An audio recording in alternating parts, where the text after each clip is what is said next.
As well as mass surveillance, there is also what you could call active surveillance or simply hacking. Tools can be installed using the same type of malicious malware and spyware used by cyber criminals onto your machine or phone if you are a target. Tools for passive and active surveillance are sold by security companies to governments if the governments don't develop them themselves, or even if they do, if they want to buy extra tools. There is a large and very active market in such tools, and when the hacking team group was hacked themselves, it was revealed that they were doing that. Let me introduce you to the ANT catalogue to give you an idea of the sort of tools that governments and any well-resourced threat agent have available to them. The ANT catalogue is a leaked document of the NSA's hacking and spying toolset circa around 2008. So first, let's discuss a passive RF retro ultra-high frequency reflector. And if we go down here, I can show you one. And there we are. These can be extremely small electronic devices that need only microamps of power, or in some cases need no power at all, meaning that they can remain active for years. They don't radiate any RF energy, so bug sweeping like you see in the movies doesn't work. They can also be made with commercially off-the-shelf electronics, making them untraceable. One such example is codenamed Loud Auto, which is basically an audio listening bug. And we can see here, audio-based RF retro reflector provides room audio from targeted space using radar and basic post-processing. So what that means is, in order to listen to this device, a person needs to be at a distance somewhere and then send a focused beam of radio frequency energy targeted at that retro reflector. They are then able to listen to the room's audio. The device is only active when it re-radiates back to the sender, otherwise it's totally passive, radiates no RF, so undetectable, and uses virtually no power. These retro reflectors can be used for all sorts of interesting things. Let me show you something else. So if we look here under keyboards, Data RF retro reflector provides return modulated with target data keyboard low data rate digital device when illuminated with radar. So this is installed in a keyboard. An observer pointing one of those focus beams of radio frequency energy targeted at the reflector will be able to record all of the keystrokes on the keyboard. Again, passive, radiates no RF, so undetectable, and uses virtually no power. And there's also RageMaster.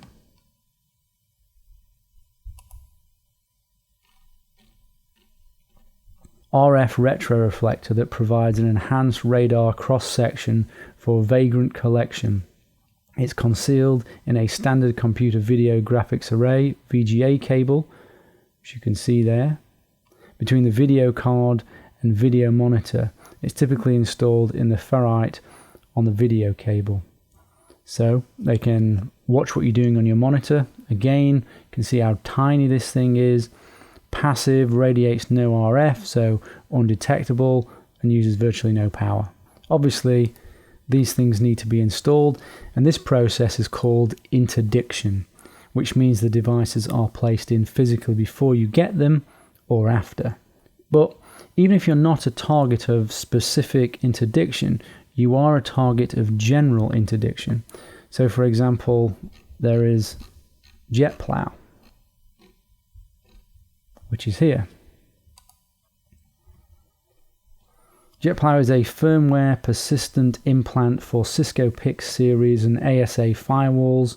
It persists DNT banana glue software implant. JetPlow also has a persistent backdoor capability.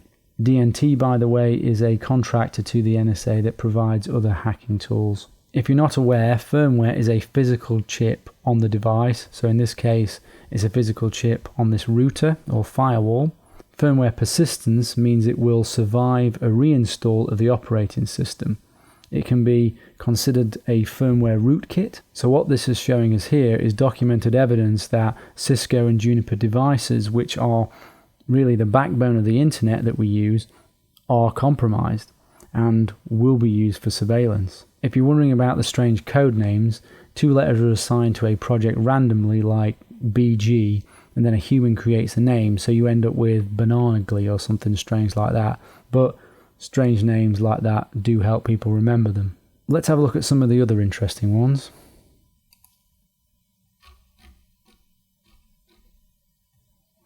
So here we have Nightstand,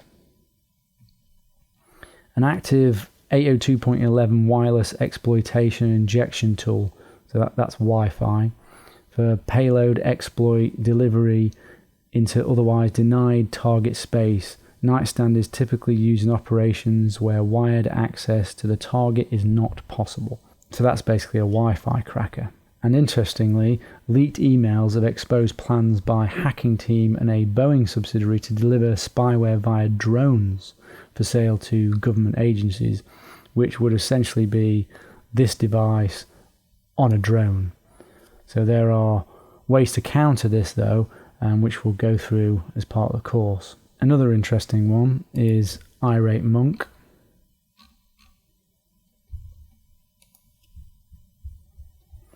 Irate Monk provides software application persistence on desktop and laptop computers by implanting the hard drive firmware to gain execution through master boot record substitution.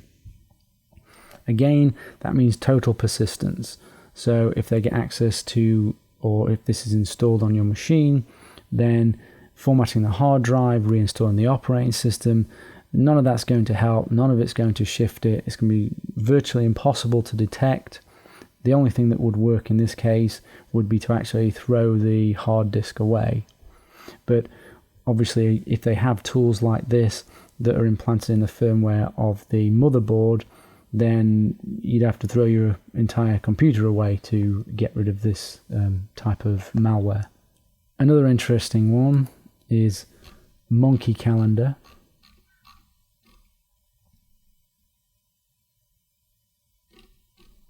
Which is here. And this is actually a SIM card.